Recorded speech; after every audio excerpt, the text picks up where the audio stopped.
What does City Council do anyway? Hey y'all, how are you today? Today we are going to be talking about City Council, who they are, what they do, and how they do it.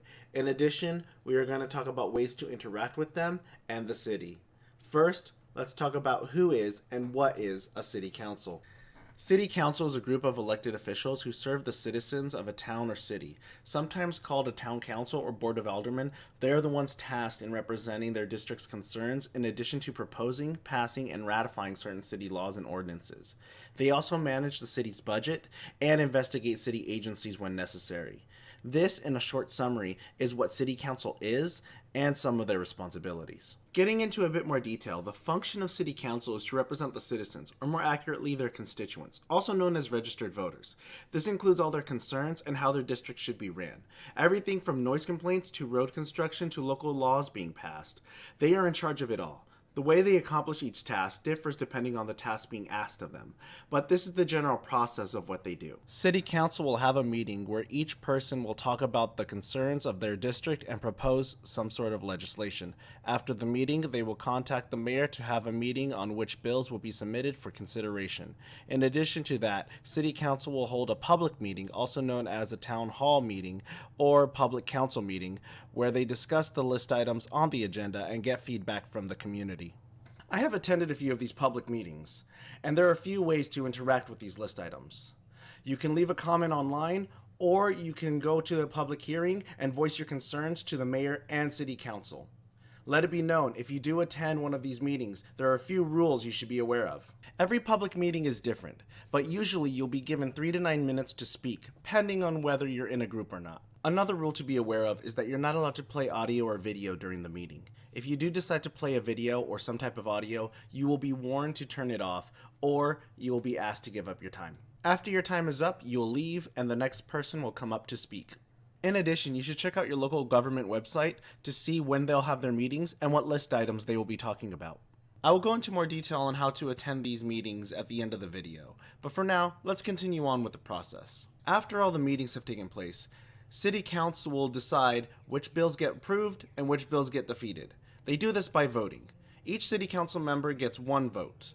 The mayor does not get to vote, unless it is to break a tie. After City Council approves the proposed legislation, the bills will be presented to the mayor, who will review them, and either sign or veto the proposal.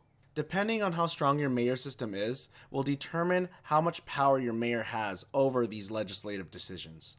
If City Council disagrees with the mayor's decision to veto, they can vote to override the mayor's veto and push the legislation through. Once everyone is in agreement on how to move forward, the city clerk will publish the legislation into effect. This is the general process of legislation in City Council. City Council enacts the laws and policies, and the mayor carries them out with the help of the city clerks and managers. Now that we have a good understanding of what City Council is and how they work, we can talk about how to interact with them and enact the change we want to see within our communities. What I'm about to say and show you is meant to be a starting point, as there are many ways to interact with City Council. These are just a few of the ways I have found to be the most effective. First, look up your local City Council. A quick Google search should do the trick.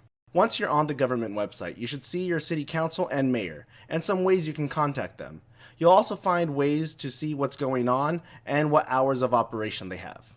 If you don't know who your city councilor is, or what district you're in, go ahead and click on the interactive map and find out which district you reside in. Provided the website has an interactive map, once you find out what district you live in, find your counselor and get to know them. They will be the ones you want to address when voicing your concerns. Get to know them, their staff, what policies they support, what communities they work with, and what they've been up to recently.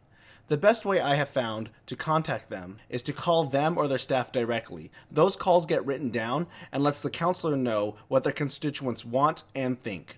Other info that is useful to know are the communities that help run the city. You can check them out to see what changes are being made, or you can contact them to voice your concerns. Heading over to the agenda, this is where you can see all the meetings, details, dates, and whether you can leave a comment or not. Now, as stated earlier, when you decide to voice your opinion, you can either leave a comment or request to speak. You will have to fill out the same information for both options, but once you do, you're all set. We've already gone over what it's like to speak, so let's focus now on what it's like to leave a comment. When leaving a comment, You will enter your information so they know what district you fall in. You can then leave your comment to express your opinion on the meeting and concerns on the list items that were presented.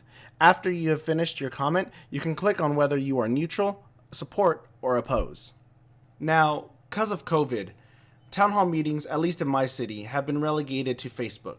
Social media, whether it be Facebook, Twitter, or YouTube, is another way we can keep up to date and interact with our local government. Here, you can see what dates and times the meetings will take place, as well as information that is updated on certain issues.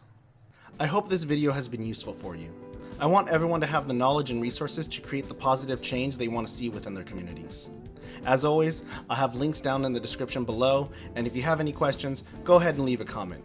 While you're down there, if there's any topics you'd like me to discuss, let me know. Don't forget to like, share, and subscribe, and above all else, don't forget to be awesome 100%. Bye-bye, guys.